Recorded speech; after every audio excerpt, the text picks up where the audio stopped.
Пакстанның Бану шәһәрендә Төньяк Вәзирстаннан вакытлыча күчеп килгән кешеләр хөкүмәтнең аларга өйләренә кайтырга ярдәм итүен таләп итеп урам җыен уздырды. Хәрбиләр июнь аенда Талибанга каршы чара башлаганнан бирле төбәктән миллионнан артык кеше качкан. Бануда урам җыены вакытында күпләр качаклар өчен корылган шартлар шәһәрчекләрендә яшәү шартларының начар булганына зарланды. Пакстан гаскәрләре Төньяк Вәзирстанда хәрби чаралар әле дәвам итә дип белдерә.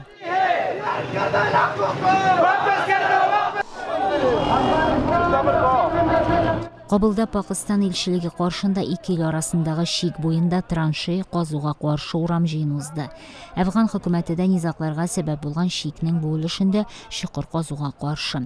Пакстан исә тирәнлеге 2 һәм киңлеге 3 метр булачак траншея шик аша хәрбиләр, канунсыз товар һәм кеше сатучыларны туктатырга ярдәм итәр дип ышана.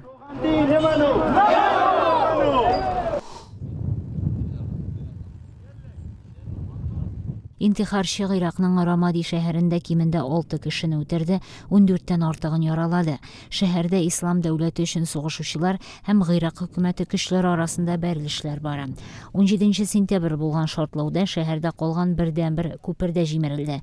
Ислам дәүләте сугышчылары Анбар вилаятын үз контролена ала барган саен Еврат елгасы аша дистәләгән күпер җимерелде.